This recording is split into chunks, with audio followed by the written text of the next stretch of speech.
অলিদের সংক্রান্ত আরেকটা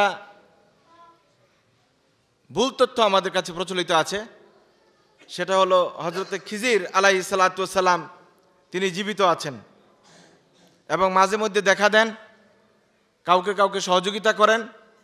কোনো সময় সাগরে দেখা যায়, কোনো সময় বন বাধারে দেখা যায়, কোনো সময় মরুভূমিতে দেখা যায় উনি সাক্ষাৎ করেন অলিদের সাথে। এই আকীদাটি একটি ভুল আকীদা। হযরতে খিজির আলাইহিস সালাতু ওয়াস সালাম এর সাথে মুসা আলাইহিস সালাতু ওয়াস সালামের সাক্ষাৎ হয়েছিল, এই বিষয়টি আল্লাহ রাব্বুল আলামিন কোরআনে কারীমে উল্লেখ করেছেন এবং বর্ণনা রয়েছে। কিন্তু হযরতে খিজির আলাইহিস সালাতু ওয়াস সালামের হায়াত এত দীর্ঘ করে দেওয়া হয়েছে যে তিনি এখনও জীবিত আছেন, এই বিষয়টি আসলে একটি ভুল ধারণা এবং ভুল তথ্যের উপরে নির্ভরশীল। এটা কোনো পিছনে কোনো দলিল নাই। কেউ আমাদের সমাজে কিন্তু আমরা অনেক কথাই এভাবেই বিশ্বাস করি যা শুনি তা।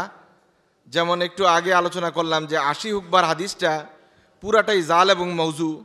এক ওয়াক্ত সালাত আদায় না করলে 80 হুকবা জাহান্নামে জ্বলতে হবে, এটা পুরাটাই একটা মিথ্যা হাদিস, জাল হাদিস। কিন্তু আমার মনে হয় এই হাদিস যে নামাজ পড়ে না সে আরও বেশি জানে। জ্বলবে তো সেই, কিন্তু সেই হাদিসটা ও আরও বেশি জানে, কিন্তু হাদিস সম্পূর্ণ মিথ্যা। তো খিজির আলাইহিস সালাতু ওয়াস সালাম জীবিত আছেন, এই এমন একটা ভুল মিথ্যা তথ্য সমাজে চালু আছে এবং মানুষ এটাকে খুব গুরুত্ব দিয়েই গ্রহণ করেছে। তারা কোরআনে কারীম থেকে দলিল দেওয়ার চেষ্টা করেছে।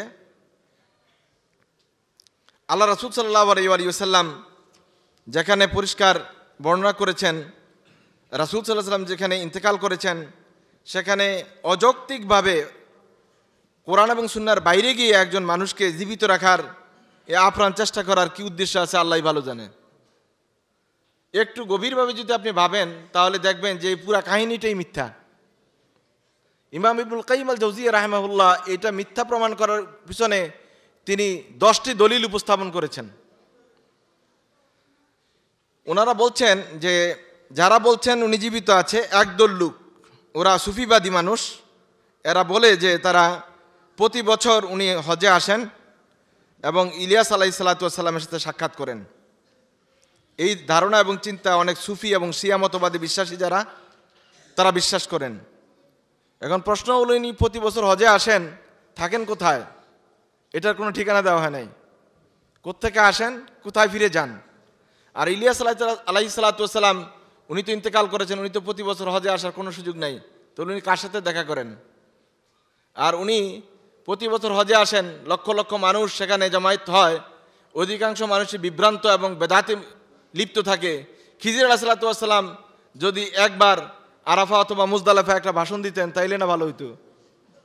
তো মানুষগুলো সোজা হয়ে যেত যে আমার এত বছর অভিজ্ঞতা আছে, আমি জানি যারা বেদাত করে শিরিক করে তাদের কি পরিণতি হয়, তোমরা অন্তত বেদাত শিরিকটা করিও না।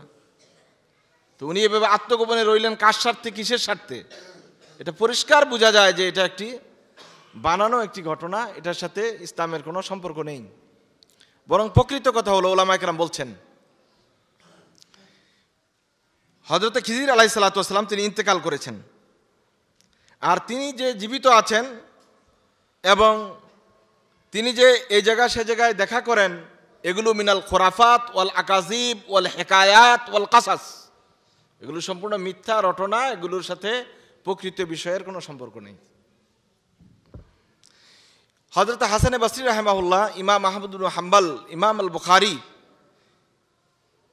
ইবনুল মানাবি, আবু বকর ইবনুল আরাবি, ইবনুল জাওজি, ইবনুল কাইয়িম আল জাওজিয়্যা, ইবনু তাইমিয়া রাহিমাহুমুল্লাহ সবাই বলছেন যে খিজির ইন্তেকাল করেছে, খিজির আলাইহিস সালাতু ওয়াস সালাম এখন জীবিত নেই। আর যারা বলছেন তাদের কাছে কোনো দলিল নেই। আমরা যে বলছি আমাদের দলিল হলো এই যে আল্লাহ সুবহানাহু ওয়া তাআলা বলছেন আল্লাহ রাসূল সাল্লাল্লাহু আলাইহি সাল্লামকে, ইন্নাকা মাইয়িতুন ওয়া ইন্নাহুম মাইয়িতুন, হে রাসূল সাল্লাল্লাহু আলাইহি সাল্লাম আপনি মৃত এবং আপনার সাথে যারা আছেন তারাও মৃত, তারাও ইন্তেকাল করবেন, অর্থাৎ কারো জীবিত থাকার কোনো সুযোগ নেই। একটি নির্ধারিত সময়ের পরে লিকুল্লিন আজালুম মুসাম্মা, প্রত্যেকের নির্দিষ্ট একটা হায়াত রয়েছে, হায়াত শেষ, ওই হায়াত শেষের পরে বাঁচার কোনো সুযোগ কারো নেই। এটা ওলি, বুজুর্গ, আউলিয়া, পীর, মাশায়েখ অথবা আম্বিয়া আলাইহিমুস সালাতু ওয়াস সালাম আল্লাহ তাআলা কাউকেই মৃত্যুর হাত থেকে ছাড় দেননি। এমনকি সবচেয়ে বেশি শক্তিশালী, সবচেয়ে বেশি প্রিয় মানুষ আল্লাহ তাআলার কাছে নবী মুহাম্মদ রাসূলুল্লাহ সাল্লাল্লাহু আলাইহি ওয়াসাল্লাম সম্পর্কে আল্লাহ তাআলা বলেছেন ইন্নাকা মাইয়িতুন ওয়া ইন্নাহুম মাইয়িতুন। এবং বাস্তব হলো রাসূল সাল্লাল্লাহু আলাইহি ওয়াসাল্লাম ইন্তেকাল করে আমাদের কাছ থেকে বিদায় হয়ে গিয়েছেন।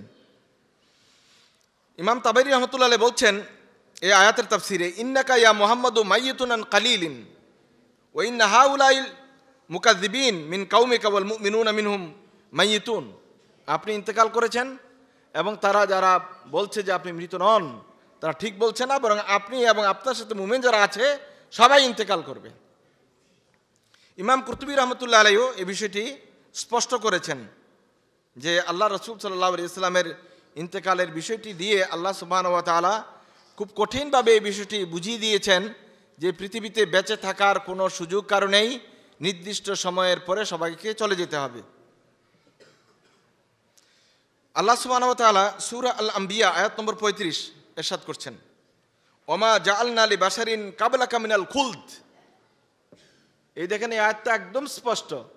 আল্লাহ তাআলা আল্লাহ রাসূলকে বলছেন, তোমার পূর্বে যারা ছিল তাদের কাউকে চিরস্থায়ীভাবে পৃথিবীতে থাকার অধিকার আমি আল্লাহ তাআলা দেইনি।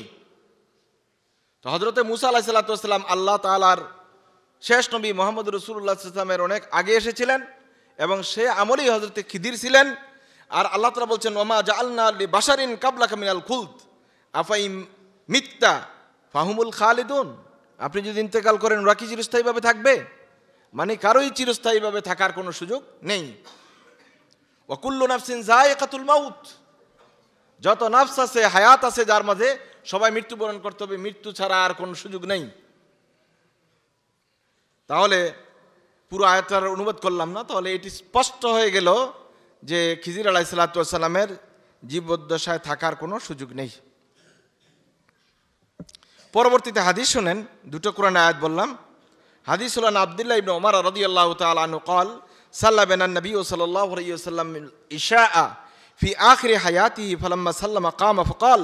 আল্লাহ রাসূল সাল্লাল্লাহু আলাইহি ওয়াসাল্লাম তার জীবনের শেষ সময়গুলোতে একদিন এশার নামাজ আদায় করে তিনি দাঁড়ালেন এবং বললেন,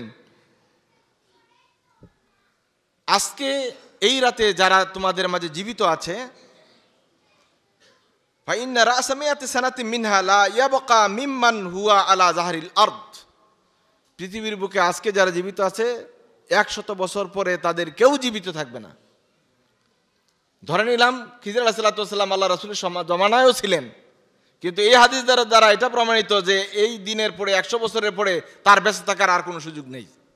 হাদিস সহিহ, মাসনাদ ইমাম আহমদ বিন মুহাব বলে হাদিসটি বর্ণিত হয়েছে। আর হযরতে জাবের রাদিয়াল্লাহু তাআলা বলছেন, রাসূল সাল্লাল্লাহু আলাইহি ওয়াসাল্লাম ইন্তেকালের কিছু পূর্বে বলেছেন, মা মিন নাফসিন মানফুসাতিন ইয়াতি আলাইহা মিআতা সানাতিন ওয়া হিয়া ইয়াউমাইযিন হাইয়া। 100 বছর পরে আর কারো জীবিত থাকার কোনো সুযোগ নাই। এ সংক্রান্ত আরেকটি হাদিস সহিহ হাদিস বর্ণিত হয়েছে। তো এই হাদিসগুলি এবং কোরআনের আয়াতগুলো এটা একেবারে স্পষ্ট করে দিয়েছে যে হযরতে খিদির আলাইহিস সালাতু ওয়াস সালামের জীবিত থাকার কোনো সুযোগ নেই এবং তিনি জীবিত নেই। যারা বলছেন যে তিনি জীবিত আছেন, তিনি মাছের পিঠে চড়েন, তারপরে বনে বাজারে থাকেন, তাদের বিষয়ে অনেক ধরনের মাকুলি মানে যুক্তিগত উত্তর রয়েছে, যেগুলো এখন বলার আর আমার সময় নেই। যদি আগামী জুমাবারে সুযোগ থাকে কথা বলবো ইনশাআল্লাহ। যারা সুন্নত পড়িনি আমরা সুন্নত পড়িনি।